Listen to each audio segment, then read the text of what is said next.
ਸਾਡੇ ਪਿੰਡ ਦੇ ਵਿੱਚ ਮੈਂ ਕਹਿੰਦਾ ਕਿ ਇੰਨਾ ਕੋਈ ਜਿੰਨ ਸੀ ਕਿ ਜਿੰਨਾ ਕੁ ਝੂਠ ਮਾਰਦੇ ਜਗ੍ਹਾ ਜਗ੍ਹਾ ਦੇ ਚ ਰਾਣੀਆਂ ਬੱਚਿਆਂ ਨੂੰ ਟੱਪਰੀਆਂ ਬੜੀਆਂ ਉਹਦੇ ਸਰਕਾਰ ਦੇ ਆਉਣ ਦੇ ਨਾਲ ਫਿਰ ਸਾਰੇ ਸ਼ਹਿਰ ਜਿਹੜੇ ਦੂਰ ਦੂਰ ਤੋਂ ਕੇ ਸਰਕਾਰ ਨੇ ਰਾਤ ਨੂੰ ਐਲਾਨ ਕਰਾਉਂਦੇ ਰੱਖਿਆ ਕੋਈ ਘਰ ਦਾ ਬੱਚਾ ਮਗਰ ਉਸ ਤੋਂ ਬਾਹਰ ਨਾ ਨਿਕਲੇ। ਇੰਨੀ ਜਨਾਤ ਸੀ ਮਲਾਮ ਦਾ ਘਰ ਹੈ ਇੱਥੇ ਵੀ ਡੇਰਾ ਸੀ ਉਦੋਂ ਜਿੱਥੇ ਸੈਨੇ ਮਸ਼ੀਨ ਲਾਈ ਉੱਥੇ ਵੀ ਡੇਰਾ ਸੀ ਸਾਡੇ ਘਰ ਦੇ ਨਾਲ ਦੇ ਛਪੜੀ ਸੀ ਤੇ ਜੀ ਨਾਂ ਤੇ ਹੁਣ ਵੀ ਬੜੇ ਹੁਣ ਨੇ। ਵੀ ਬੜੇ ਫਿਰ ਅੰਬਾ ਖੂਹ ਤੇ ਉਹਨਾਂ ਦਾ ਸਰਕਾਰਾਂ ਇੱਕ ਵਾਰੀ ਹੱਲ ਲੈ ਕੇ ਗਿਆ ਉੱਥੋਂ ਦੀ ਪੈੜੀ ਸੀ ਚਾਣੀ ਦਾ ਸੀ ਉਹਨੇ ਝੋਟੀਆਂ ਕੋਲ ਸਮਝਾ ਕੇ ਹਾਲ ਖਲਾਲ ਕੇ ਤੇ ਗੱਲ ਪਿਆ ਹਾਲ ਨੇ ਨਾ ਵਿੱਚ ਵੜ ਕੇ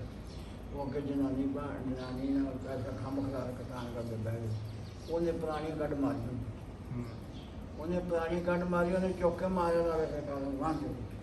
ਹੁਣ ਫੜ ਕੇ ਥੱਲੇ ਸੁੱਟ ਔਰ ਉਸ ਵਕਤ ਸਰਕਾਰ ਜਿਹੜੇ ਫਿਰ ਇੱਥੋਂ ਆਊਟ ਹੋਏ ਸਨ ਬਾਹਰ ਜਾਂਦੇ ਸਨ ਤੇ ਉਸ ਹੁੰਦੇ ਸੀ ਲੱਕ ਧੋਤੀ